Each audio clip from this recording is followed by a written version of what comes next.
Welcome to Hub History, where we go far beyond the Freedom Trail to share our favorite stories from the history of Boston, the hub of the universe. This is episode 285, this perilous hour of trial, horror, and distress. Loyalist, Exile, and Return in Revolutionary Massachusetts. Hi, I'm Jake. This week I'm turning the show over to our friends at Old North Illuminated. You might remember that we've partnered with them before to air a couple of installments from their digital speaker series as podcast episodes. First, a talk on radical abolitionist David Walker in episode 240, and then another one about two notable sea captains from Old North's congregation in episode 255. This time, Professor Patrick O'Brien of the University of Tampa will examine the Loyalist experience of our Revolutionary War, mostly from the perspectives of women and enslaved African Americans. From our vantage point 250 years later, it's easy to view the War for Independence as a simple story of good versus bad. The good patriots battled the bad British from Lexington to Yorktown until we had a country to call our own. Look a little closer, however, and the story isn't so simple. Many of the tens of thousands of Loyalists who were eventually forced to flee the new United States had roots that went back a century and a half in this country, every bit as long as the patriots who drove them out. And, as Dr. O'Brien points out, many of those who left everything behind to start new lives in London or Halifax didn't really have much say in the matter, as enslaved people, indigenous groups, and women were more or less forced to adopt the political positions of the white men in their lives. Dr. O'Brien will bring those stories to light by focusing on a few prominent Boston families, including Old North's rector Mather Byles, who was a featured character in Old North's play Revolution's Edge, which we discussed back in episode 276. Thanks to our good friends at Old North Illuminated for allowing us to share this talk with you. But before we do, it's time to pause and thank our Patreon sponsors for making Hub History possible. This month will mark 7 years of the Hub History podcast. When I celebrated the first 100 downloads of that first show about Pope's Night in Boston, I couldn't imagine a time when over 5,000 people would tune in every couple of weeks to hear me talk about Boston history. If you would have told me then that the show would win a Preservation Achievement Award and a Star Award for Innovation in Communications in Public History, I just flat out wouldn't have believed you. I never thought we'd get this far, and at first, I didn't think about what it would take to do so. As our expenses for things like podcast media hosting, audio processing, and transcription have grown over the years, the sponsors who support the show with $2, $5, or $10 every month have allowed us to keep pace. So if you're already a sponsor, thank you. And if you're not yet supporting the show and you'd like to start, just go to patreon.com/hubhistory or visit hubhistory.com and click on the Support Us link. And thanks again to all our new and returning sponsors. From the first shots on Lexington Green in 1775 until the last redcoats left New York Harbor in late 1783, about 75,000 Americans left the country. Some left by choice, to be around people who shared their political sentiments, while others fled during the heat of battles taking place on their doorsteps. Many more were forced to flee after combat was over, either out of fear of brutal reprisals from Patriot sympathizers on the Appalachian frontier, or when they were declared persona non grata by retaliatory laws like the Massachusetts Banishment Act. They came from all over the country, and they fled to all corners of the British Empire, forging the term loyalist after the fact to tie their personal sacrifices to the greater triumphs of empire. Most New England Loyalists found their way to Nova Scotia, which lies just across the Gulf of Maine and the Bay of Fundy. Patrick O'Brien will explore this diaspora through its lesser-known participants. Dr. O'Brien is a historian of the American Revolution who studies British sympathizing women and families, their experience as exiles in Nova Scotia, and their return to the United States in the late 18th century. He's an associate teaching professor of history at the University of Tampa. And so now I turn the mic over to Dr. Patrick O'Brien.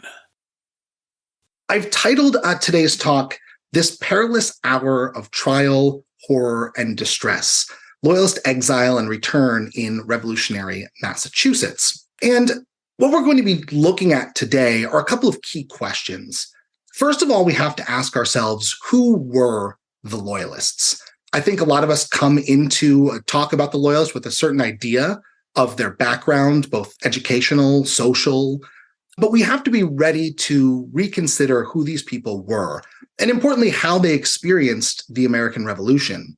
And that brings us to our second guiding question, which is, how did diverse Loyalists experience being removed from their New England homes and settled in what we'll be looking at today, mostly in Atlantic Canada? We'll be zooming in on a couple of specific individuals, all from Boston and the greater Boston area, who are resettled in Nova Scotia, New Brunswick, and for brief periods in London. We want to dive into the diversity of this exile group and how they experienced exile to understand a little bit more about the networks that they created. And then we'll also ask ourselves, what brought some of these exiles back to New England after the war? I think this is a really understudied moment in Loyalist history. The Loyalists in exile build new networks and create new communities and have visions for what their society is going to be like. But some of them feel incredibly underwhelmed with what they are able to build and yearn for a return to New England. So we ask ourselves, how did this happen? And there we'll really zoom in on how women played a really important role in bringing Loyalist families back to the United States. And I'll wrap things up with kind of a final point about why does this all matter today? I'll only use this word once during the talk, but as we approach the semi-sesquicentennial, so the 250th anniversary of the American Revolution, I think the Loyalists have really valuable lessons for all of us to learn from. And I think for the next generation, there's a lot of avenues for research, and we should be teaching the Loyalist experience as much as we teach the Patriot one. And these are kind of the main questions that we will be looking at. So I'll start with a quick little vignette. On the evening of September 15, 1779, having closed the store she ran in Halifax, Nova Scotia for the evening, Elizabeth Cummings took a moment to write a reply to a letter she received from her good friends in Boston, Mary and Catherine Biles. Quote, "My heart throbbed with eager expectation," she wrote of learning she had a letter from home. "And as I ran through its pleasing contents, a glow of grateful adoration warmed my soul and raised a grateful adoration to the Almighty, giver of all things, for having thus dealt in bounty and goodness with my dear friends, affording them many blessings in this perilous hour of trial, horror, and distress, when the fearful judgment of heaven above and our land and nation involved in the misery of war, I find myself so kindly remembered." The Cummings sisters had fled Boston in March 1776, and although their business had flourished in the years since arriving in Nova Scotia, Cummings' words reveal that her removal from her friends and home still weighed very heavy on her heart. She concluded her letter noting a bit about the cloud, she called it, that hung over her. And it reveals to us the way that lives continued to be affected by the war and its aftermath. And she assured her friends, quote, "Nothing can give so much pleasure at this time as the indulgence of writing to them." I start with this quote from Elizabeth Cummings' letter, not because it's only the title of my talk, but because I think it reveals something very important about the Loyalist experience. And that is the prominent place of hardship, of grief, and of suffering. Hi, this is Future Jake, just cutting in for a moment. The picture that Dr. O'Brien's about to reference will be included in the show notes this week at hubhistory.com/285. There are a few more times in the talk when he references slides, but most of those are just scans of documents, and I think we can get by without seeing those. The image you see in the background here is a very famous one. It's actually not a portrait itself. It's a detail from a portrait of John Eardley Wilmot that is painted in 1812. It probably never existed on its own, but it's titled The Reception of the Loyalists by Great Britain. And if you look at this image, there's a lot of really valuable content to it. I think when we think of the Loyalists, we tend to imagine the people standing on the right side of the image. These are the well-connected elite of colonial American society. They come from well-educated backgrounds. They tended to have a tremendous amount of wealth by colonial standards. They were envisioned to be largely conservative, although we can talk about whether that's accurate or not. And importantly, they had important positions in British North America's colonial government and in British North America's clergy.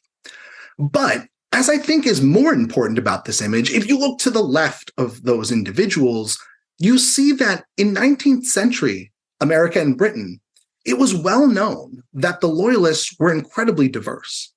It's not simply the upper class elite who sided with the British during the war. You also have an indigenous man.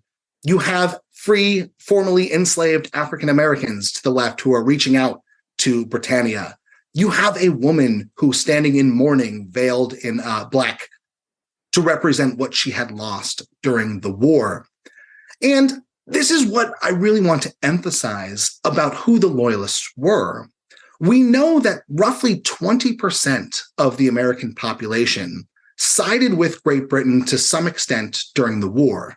That makes about 300,000 to 400,000 colonists Loyalists in name, although some scholars actually make the number slightly larger, as many as 500,000 or perhaps even higher sided with Great Britain or held British sympathies at some point during the war. It's also critical to note that of those people, only 60 to 100,000 flee the United States at the war's conclusion, meaning that the vast majority of Loyalists remained in the new American United States and actually reintegrated to American society rather seamlessly. Rebecca Brannon has a fantastic book about the reintegration of the South Carolina Loyalists. And we're looking at the exiles today, but it's critical to note that we're actually looking at the minority of the Loyalist population. It's also important to recognize that enslaved people used the tumult of war to their advantage, mostly to secure their own freedom. Throughout the war, promises of freedom lured African Americans to both the Patriot and Loyalist side. On the Patriots, you can think of the 1st Rhode Island Regiment, and to the Loyalists, especially after Lord Dunmore's proclamation in November of 1775, you have a significant number of enslaved individuals fleeing their rebellious masters, seeking their freedom amongst the British line. And as Bell notes in a recent book about the escaped, or I should say the fleeing African Americans who had formerly been enslaved, 1/3 of them are women, which is a significantly larger number than runaways from previous eras, demonstrating to us that women took specific advantage of the tumult of war to secure not only their freedom, but the freedom of their children and spouses as well, which I think is very important for us to note. And then of these formerly enslaved African Americans who escaped, we know that somewhere between 1,500 and 2,000, and perhaps even more, Harvey Amani Whitfield's research into the resettlement of African Nova Scotians is incredibly enlightening, settled in Atlantic Canada, Nova Scotia and New Brunswick after the war. And we're going to look at one of these individuals in order to kind of better understand the challenges that quote unquote servants, and we'll talk about what that term means, faced in Atlantic Canada. And also, the title I've been using, Loyalists, is somewhat misleading. After all, that moniker is created by the upper echelon of the Loyalist Society as they're petitioning for compensation from the British government. They're emphasizing their loyalty so that they'll be repaid for the things that they think they are owed. And some of them will greatly exaggerate how much they are owed and actually get it, which is really very interesting about this, while others get nothing, even if they were honest about what they have lost. They'll use this term loyalist to be compensated by the British and the American government. But I think that that title is very misleading because it suggests a unified body. It suggests a monolith whose defining characteristic was their devotion to the British Empire. But really, it erases just as much as it highlights. Because what we lose, and what's not necessarily visible in Benjamin West's painting that I have in the background here, is the ideological diversity of the Loyalist diaspora that was equally as important as its physical diversity. So I also think that we should talk quickly about the source base that we as historians use to figure out who the Loyalists were, because it'll help illuminate some of the problems with studying the Loyalists. Perhaps one of the most important source bases is the Loyalist Claims Commission. There's more than 3,000 claims created by Loyalist families after the war for compensation. The British government will eventually give over £3 million. This is about 37% of everything that was requested. And much of what we know about the Loyalists comes from studying these claims. We can figure out who the Loyalists were, what they owed, how they viewed their own allegiance, because many of these claims come with statements of their loyalty that are endorsed by fellow Loyalists, or in some cases, American patriots as well. And much of what we get from the Loyalists is built from these. And I'll talk a bit about the problems in just a second with that. We also know a lot about the Loyalists from colonial newspapers. I have one of them clipped to the bottom left from Massachusetts, talking about how our Tories are the worst in the province, which is already giving you a sense of how colonial newspapers covered the Loyalists. We also know a bit about them from the pamphlets that are published in the 18th century.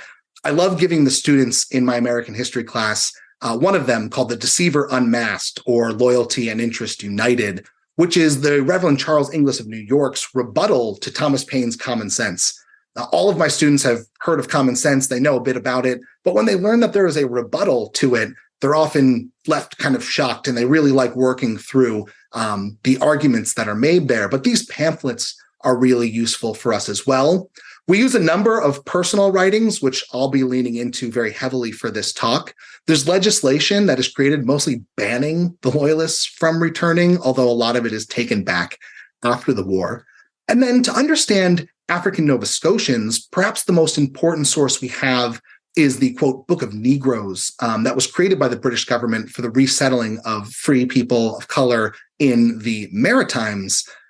But as I'm sure you're kind of understanding already, there's significant issues with this source base.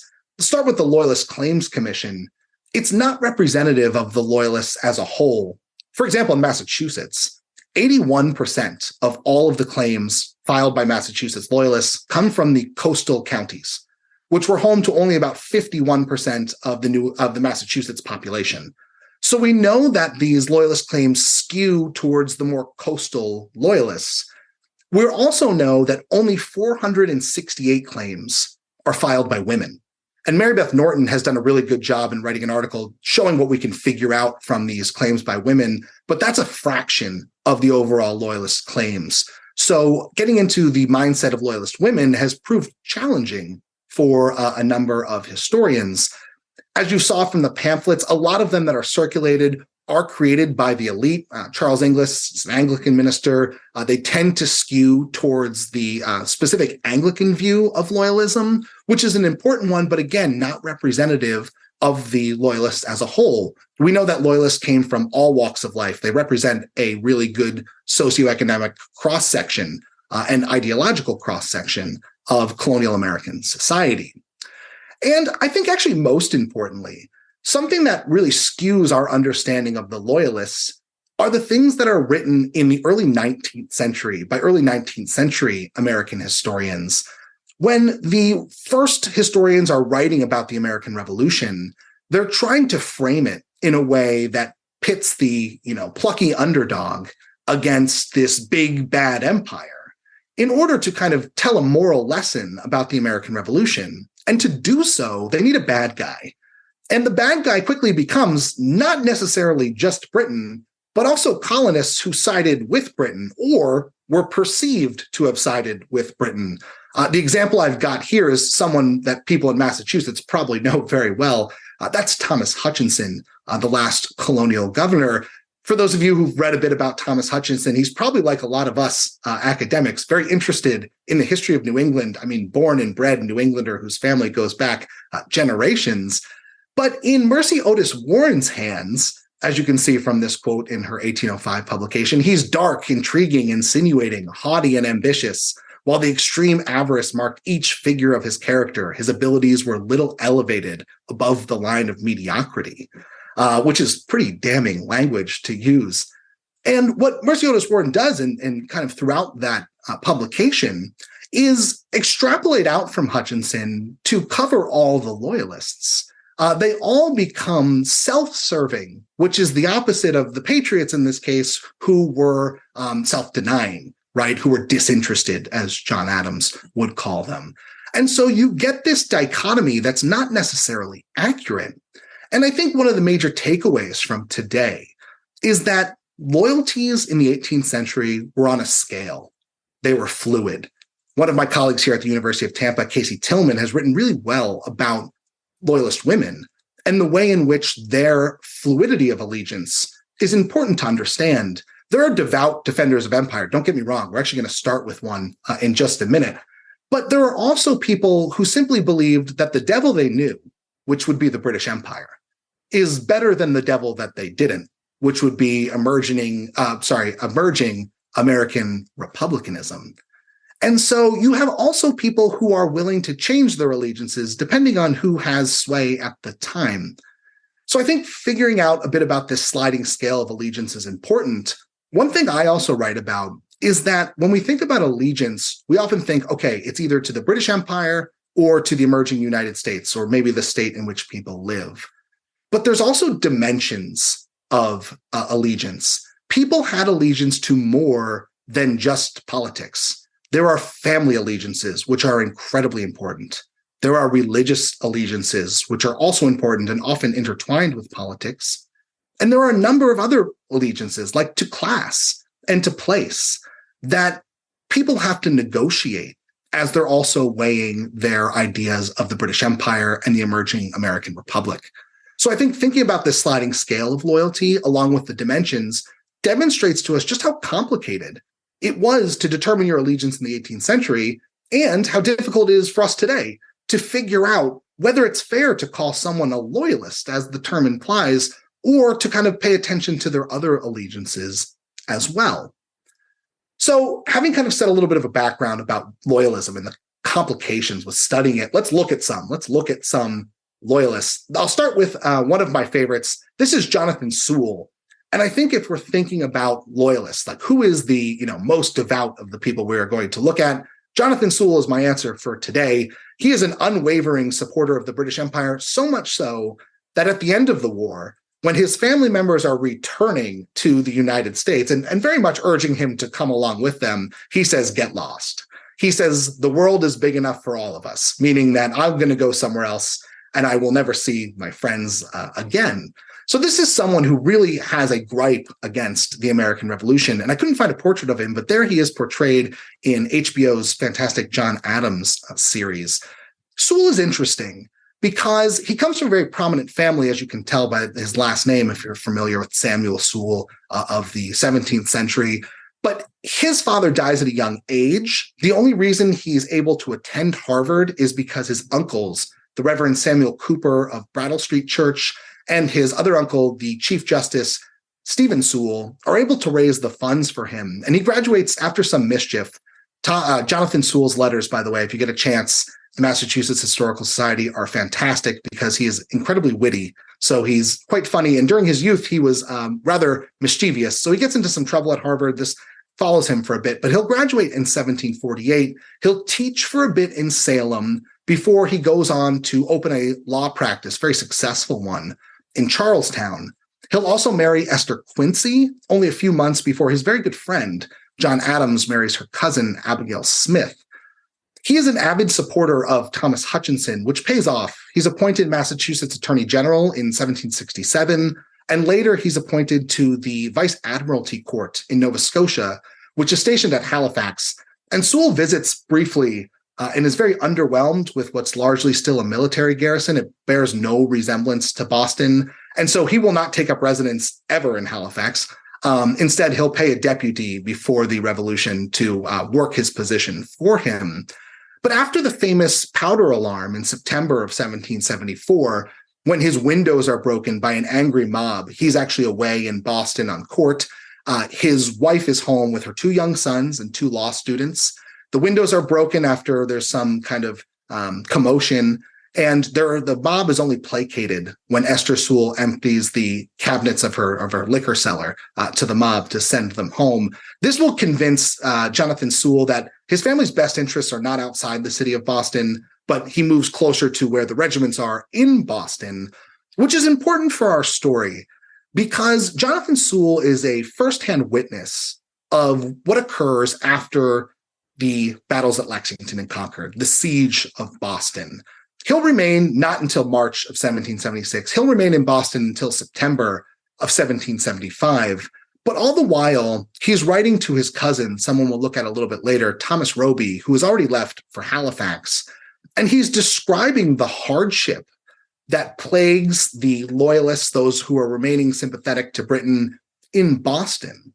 And I think that this is important because what Sewell describes is disease, hunger, hardship, that from a very early stage is beginning to define the experience of the loyalists, those who are sympathetic to Britain. And I've got some quotes kind of plucked here from his letters north to Halifax. He explains that he's situated in Tom Boylston's house in School Street. He talks a bit about the kind of nice accommodations that he has, and this is in comparison to others who are forced into really kind of sad lodgings. You'll see here that he also blames the American patriots for the wickedness that they've brought and his own suffering. He notes that he hears so many stories from without that he doesn't really know what is true and what is not. And this is another defining aspect of early loyalism, is that the loyalists imagine that the siege of Boston will be broken up and that the American Revolution will be short-lived, but they're getting conflicting reports from all over. And so from a very early stage, the loyalists are never clear on who has the upper hand and how long this conflict will continue. And they very much want it to end. They blame the American patriots for disturbing the peace. A lot of loyalists will write about the, quote, unnatural rebellion that has been created by the American patriots, which is a really interesting perspective to have. He also writes about the disease that is plaguing the people held up in Boston. He writes, for a month past, you meet as many dead folks as live ones, which is, again, really kind of graphic, but tells us about this hardship that, once again, in exile, is going to plague the loyalist community. And ultimately, it's disease and death that change his plans. Rather than traveling north to Halifax, well, remember, he has a seat on the Vice Admiralty Court. He already has an appointed position there. This is the logical move for him to make. He boards his wife, his children, including two enslaved people as well, as you see there. He boards them on a ship bound for London because news of a smallpox outbreak in Halifax has frightened him to the idea of moving north.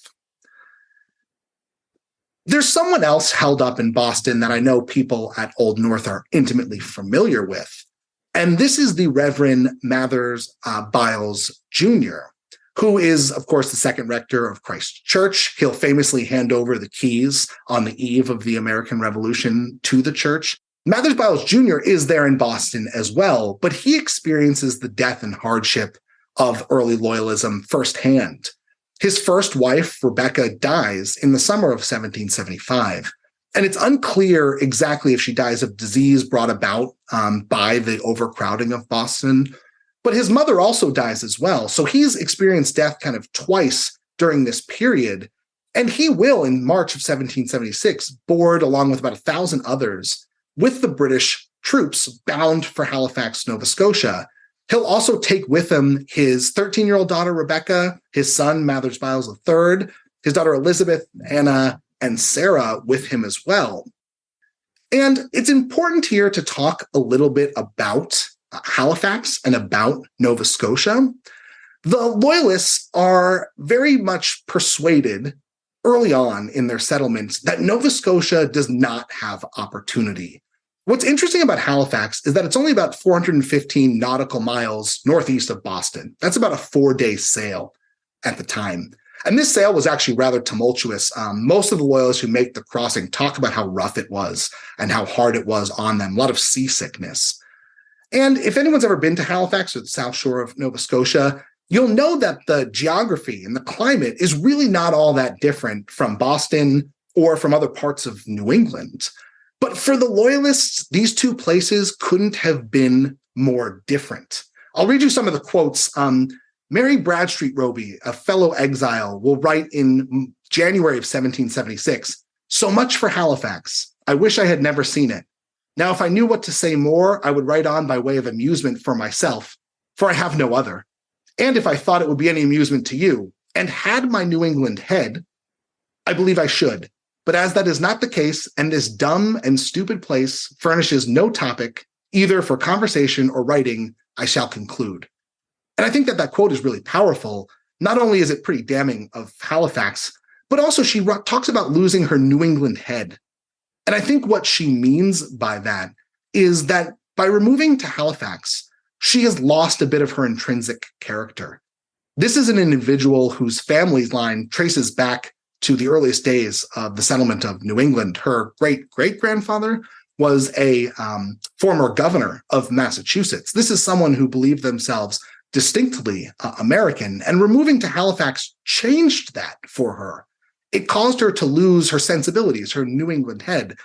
Jacob Bailey of Maine was very much looking forward to resettling in Nova Scotia because he was excited to, quote, live in the place of a lawful prince once again. But seeing the coast for the first time, he noted only, quote, its dark and dejecting gloom, and described the, quote, shrubby spruce, fir, and hemlock, which by their starving and misshapen appearance sufficiently indicate the severity of the climate and the barrenness of the soil. So once again, a really kind of negative description of Nova Scotia. Another refugee wrote later in 1783, quote, "We were taught to believe this place was not as barren and foggy as had been represented, but we find it 10 times worse. It is the most inhospitable climate that ever mortals have set foot on." So the Loyalists are overwhelmingly writing about the despair of Nova Scotia, about the gloom of Nova Scotia. And their patriot counterparts are more than willing to pick up on this and revive an old nickname that had become popular during the Acadian deportation of the 1750s and 60s, the nickname of Nova Scarcity, to really rub it in the Loyalists' face that they made the wrong decision here in supporting the British Empire. And I bring that up not because it's an interesting tidbit, but because it is really central to the Loyalist exile experience in Nova Scotia and in Halifax. They saw themselves not as staunch defenders of the British Empire, but as refugees, as exiles. And they often wrote about themselves as such. Most of them, at least until the 1780s, late 80s, and early 90s, they referred to themselves not as loyalists, but as refugees. Elizabeth Biles, she writes a letter back to her aunts in Boston from Halifax. And the last page of it, she's, I believe, around 11 years old at the time of this letter. The last page of it, she includes a poem that her father had written and that she had stitched into a sampler. And I'll just read it to you because I think it's incredibly powerful. "I, a young exile from my native shore, stare at the flash of arms and dread the roar. My softer soul, not formed for scenes like these, flies to the arts of innocence and peace. My heart exults, while to the attentive eye, the curious needle spreads the enameled dye. While varying shades the pleasing task beguile, my friends approve me, and my parents smile." It's a really interesting poem for a lot of reasons. If we had more time, we could talk about, being a young loyalist, a second generation loyalist, about being a young girl in particular in Halifax. But that first line, "I, a young exile from my native shore," really drives home how deeply ingrained the refugee experience was for the Loyalists in Nova Scotia. Their defining characteristic, arguably, is their removal from home, is their exile. And I think that this is important for a lot of reasons, but it allows us specifically to study Loyalist women in a really interesting way. I'll shift gears from the Biles family and bring up now the Roby family of Marblehead, Massachusetts. Thomas Roby, and the Roby family is the subject of my ongoing book project. Thomas Roby is a prosperous merchant in Marblehead. He's also the cousin of Jonathan Sewell. Like Sewell, he's left fatherless at a young age. He has an apprenticeship and becomes a vendor of British-made goods. He moves to Marblehead, which is on the up and up in the 1750s, and marries the daughter of Reverend Simon Bradstreet, a very wealthy member of town from the Second Congregationalist Church. In 1772, he purchases a lot on the main street in town, which is modern Washington Street, if some of you are familiar with Marblehead, and builds a large brick home on it. It still stands today. As he was becoming more affluent and more influential in town, he was also being increasingly depicted as someone with British sympathies. He was accused of continuing to import British goods in violation of the non-importation agreements, something he vehemently denied, but was hurled at him in newspapers and in other publications. He also signed a letter of support later on for Thomas Hutchinson after he's been recalled to Britain, which is published in all of the newspapers in New England, making him even more unpopular. He also has his family inoculated against smallpox, which is interesting and actually brought him a lot of heat in Marblehead, along with some other loyalists. So there's an interesting kind of dynamic here. And after the battles at Lexington and Concord, he decides that his family's best interests are not in New England, that for their safety, they should flee not to Boston, but to Nova Scotia, to Halifax. And he boards his 4 young children. You can see their names there inscribed on the Common Book of Prayer that they took with them to Halifax, along with their birth dates. His 4 young children, his sister, his widowed sister, and her daughter, his wife, and also a young enslaved girl, who unfortunately name is not recorded in any of the family's writings, which I think speaks a bit about the violence of the archive. But we will look at her in a minute. And they arrive in Halifax very early on. They're some of the earliest loyalists to come to Nova Scotia.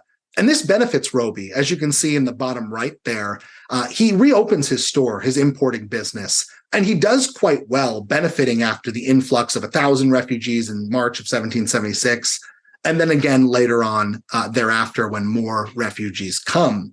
You'll also see up at the top, Roby tries to walk back his loyalism in February of 1775. He has this published in the Essex Gazette, which you'll notice is an apology for his perceived loyalism, where he notes, "I never had any wish to injure the town and country to which I belong. And if he had any other effect, I am really sorry for it." So you can see here that some of the loyalists, or people who are perceived as loyalists, try to walk back some of the animosity that has been building against them, often at this case for at least a decade. So why look at the Robys? It's not actually Thomas Roby who I think is all that interesting, but it's interesting to look at the Robys because of the Roby daughters and because of the role that suffering played in their lives. This, right, what you see on the screen now is Mary Roby's diary that she keeps as a 19 and 20-year-old young woman in Halifax for about a year in 1783 and 1784.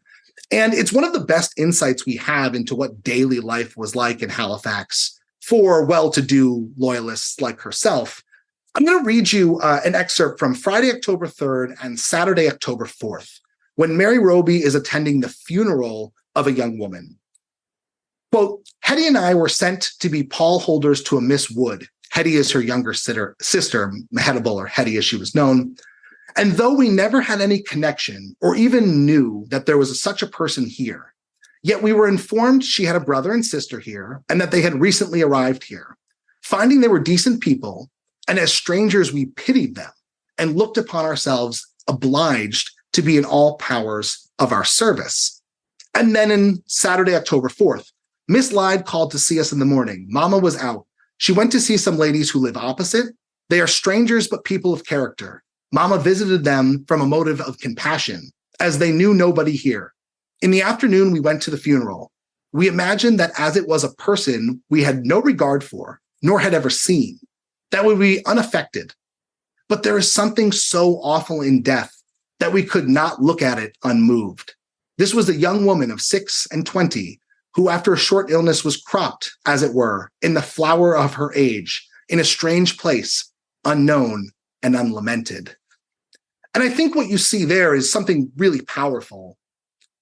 Roby imagined that she had no connection with this young woman she had never met, was serving from an obligation that she had as a fellow loyalist.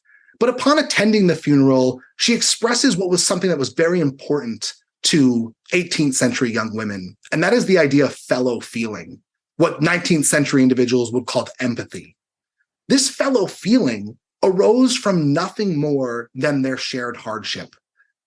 Roby saw in this Miss Wood a vision of herself and very much feared some of what Miss Wood was experiencing, being buried in exile, being buried as a refugee, unknown and unlamented. But you also see not just fear, but community building. The Loyalist women, more so than the men, were expected to express this fellow feeling. It's built into late 18th century ideology about how young women should act. They're supposed to feel what later people would call empathy with their fellow exiles, but not so the men, right? The stiff upper lip of the British Empire. Men were supposed to remain optimistic about the king and about the government of Nova Scotia, not to kind of dwell in the hardship. And so it's women who began building the intangible bonds of community with fellow refugees based only on their shared suffering. And to drive that home even further, there's another funeral in January of 1784 for a fellow refugee from Massachusetts that is attended both by Mathers Byles Jr. and by Mary Roby, and they both write about it. Byles writes simply, "I attended the funeral of a son of the Reverend Mr. Rogers of Littleton, who has left a widow and 8 children." Mary Roby writes, "Mr. Rogers is dead. Such is the lot of all mankind. Be still my heart and cease to flow my tears. Yet not the bare knowledge of his death could affect me, like viewing the indescribable distress of his wife. How hard is her lot." So you notice here that they both reference the widow that is left, but Mary Roby empathizes with the widow in a way that Byles may have done, but certainly doesn't write about. And I think that those empathetic bonds are very important in understanding Loyalist communities in exile. A week later, Roby was still reflecting on this lingering feeling. "I am still reflecting on the dissolution of Mr. Rogers' image before me. I cannot attend to visitors or anything else. Everything seems trifling." So this shared suffering is incredibly important to the Loyalist communities and the intangible bonds that are created amongst them, but it had limits. There are another group of refugees amongst the Loyalists of Halifax. These are formerly enslaved African Americans who flee largely New York in 1783 and 1784 with the retreating British Army. Like I said, between 1,500 and 2,000, perhaps even more, Black settlers came to Nova Scotia alongside the Loyalists. And this is not kind of well known in the United States, but slavery existed in Nova Scotia much like slavery existed in New England. It was different than in the colonial plantations of the South or of the Caribbean. It's what historians call, quote, family slavery. And it was imagined by 18th century New Englanders and Nova Scotians to be less brutal than the form that existed in the colonial plantations of the South, but was no less so, as we're about to see in a minute.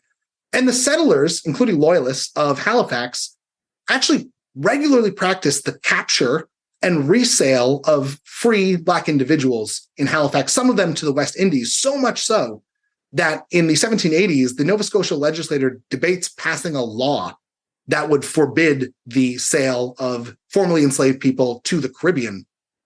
And the famous Book of Negroes identifies a lot of arrivals as, quote, servants, but Harvey Amani Whitfield's research really demonstrates that this term was probably used in order that if a law ever was passed in Nova Scotia banning slavery, that people identified as servants would not be emancipated. They operated in this ambiguous realm of freedom, but still enslaved by families because they needed to maintain a close connection to them or else risk being captured and sold into a worse fate. And it allows me to shed light on a really interesting woman named Flora Lee, who also comes from Marblehead, Massachusetts. She's born into slavery in Manchester in the late 1730s, and she is enslaved her entire life by the Lee family, eventually falling into the hands of Hannah Lee, who will live in Marblehead and is the grandmother of Mary Bradstreet Roby.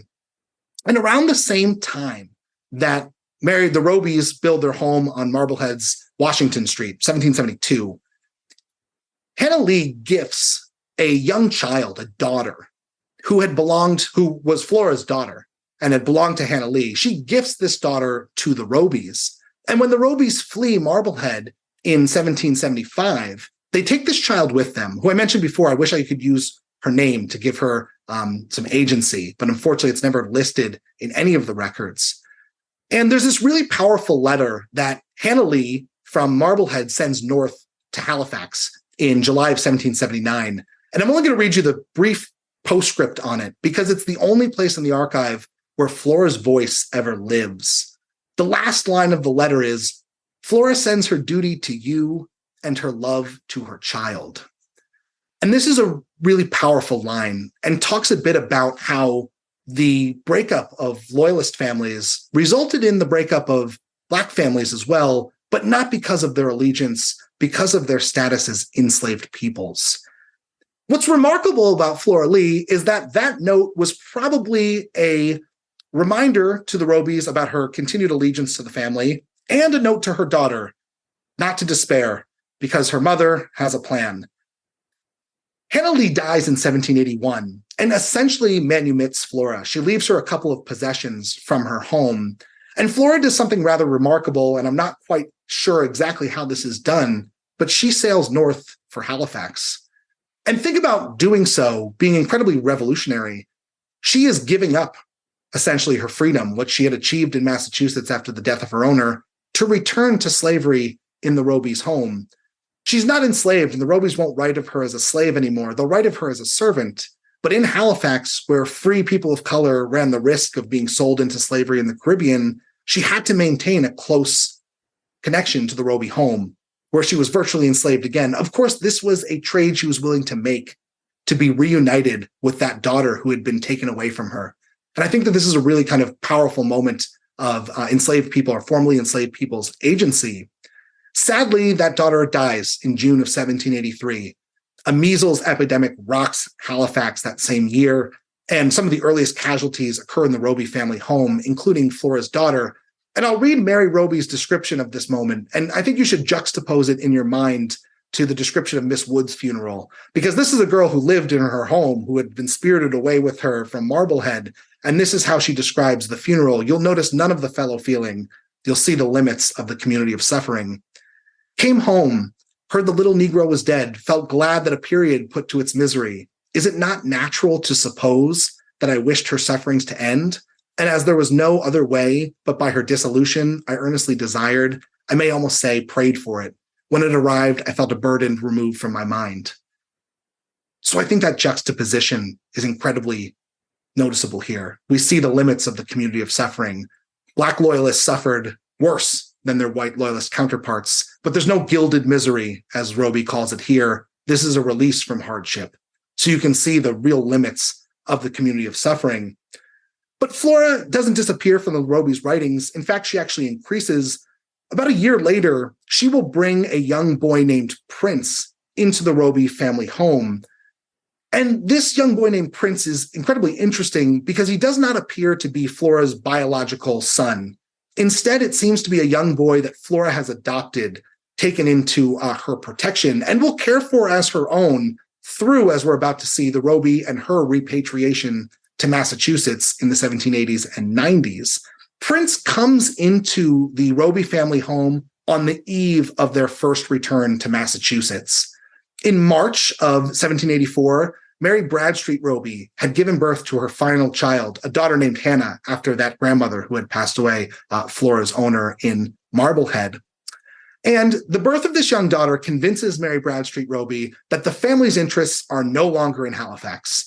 The disease that has permeated her own home very much frightens her, and she begins pleading with her husband to let her return to Massachusetts. By 1784, even though Thomas Roby is named in the Banishment Act of 1788, the 1784 legislator had walked back a lot of this banishment language. And so there was an opportunity to return. Thomas Roby is very much against the idea, but eventually relents. And as you can see from some of the quotes that I pulled from the eldest daughter, Mary Roby, and her mother, Mary Bradstreet Roby, their return to Massachusetts, although brief, they'll return in July and come back to Halifax in September, they celebrate this moment. Mary Bradstreet Roby writes to her husband, quote, "You would never suspect that when here, you had an enemy in the place. In short, you must come here, or I shall elope again, for I shall never be content to live in the way I have done there." This is a very clear line that Mary Bradstreet Roby believes the family's interests are back in Massachusetts. And threatens, although she walks this back later and says she's joking, but threatens to continue to remove to Massachusetts until the family does so more permanently. She also talks a little bit about the townspeople. The town is upon the rise. All men say so on the wharf. Oh, if we had but Mr. Roby's shop to go to. So she begins to put in his mind that the shop that he runs, which is struggling by this point in Halifax, would be better off if they returned to Massachusetts. But again, she has to go back to Halifax in September of 1784. And from the moment she arrives back, she is already planning the next return to Marblehead. That won't come until October of 1787. But Mary Bradstreet returns once again to Marblehead with her daughters Mary and Hannah and the young boy named Prince. And she's returned this time because the economy of Halifax has totally fallen out. And Roby has a very hard time making any sales in Halifax. So his eldest daughter takes objects with her to sell in Marblehead and is quite good at it. She knows the prices she can fetch. She requests more items from her father to be sent from Halifax. But Mary Bradstreet Roby, her mother, is intent on finding a more permanent connection to Massachusetts. She is intent on finding her eldest daughter a husband, and an American husband. And she does. In one of her husband's distant relatives, Joseph Sewell, who's a competing merchant in Marblehead. And Sewell writes back to Halifax, to Thomas Roby, I should not have presumed to make the application if it had not been for some encouragement from Mrs. Roby, and I shall be ever entertain the most gratefulness towards her. I'm paraphrasing there a little bit. But he writes in his letters back to Halifax that it was Mrs. Roby, Mary Bradstreet Roby, who had convinced him to ask for her daughter's hand in marriage. And they wed in September of 1788. Mary Bradstreet Roby writes in no uncertain terms back to Halifax that her husband will consent to the marriage because they all have to give up if she is to be the gainer. And while most people are happy about this marriage, there is someone who is very unhappy. This is Mary's younger sister, the girl who accompanied her on that trip to the funeral in 1783, her sister Hetty, who had married previously at the age of only 19 to a man nearly twice her age in Halifax, a loyalist. Hetty writes, my tears flow as I write. And she goes on to describe how she must take her leave. What can I say upon losing my dearest sister? She comes to think that those who did not extend their connections were the happiest, meaning those who didn't marry were happier than those who did, because she had married a refugee. She had bound herself to exile, and she read the writing on the wall. Her family was bound for New England. And by 1789, the family had made their last crossing and had returned to Massachusetts, leaving not just Hetty, at this point she's Hetty Stearns. She'd married Jonathan Stearns, who is a member of the Loyalist political group, but comes to a very sad early fate. He may have been murdered, something I can talk about in question and answer. Again, it's a little bit unclear, but it leaves Hetty widowed in Nova Scotia. When she comes to Massachusetts, Mary Roby's husband writes that she looks 10 years older than her older sister, despite being a few years younger. So she has a very sad life and dies quite young in Halifax. I can talk a bit about the Sewell family, too. One of their children, Joseph Sewell and Mary Roby's children, is Samuel Edmund Sewell, who is one of the leading abolitionists in Massachusetts, who was raised also by the woman Flora, who makes a return to Massachusetts as well. So there's a really interesting story to be told there about the way in which abolitionism is shaped by continuing legacies of slavery in the late 18th century. So let me conclude. I've told a lot of stories. I've looked into some loyalists. I've looked into their experience as exiles. I've tried to highlight the diversity, both ideological and physical, of the loyalist diaspora. And I just want to make a quick note about why I think it matters. The loyalists play a very big role in the history of Canada. And as we approach the 250th anniversary of the American Revolution, perhaps it's time that the loyalists play an important role in American history. As we've seen here, these aren't simply the losers of the American Revolution, as one historian once called them to me.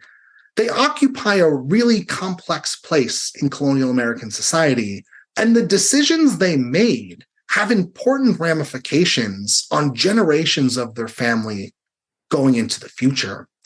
I've worked with people at the Massachusetts Historical Society to create a fantastic set of primary source documents If anyone is an educator, I would highly recommend checking out History Source, offered by the Massachusetts Historical Society, which can bring primary sources into the classroom along with curated exercises that have been incredibly fruitful in my own classroom.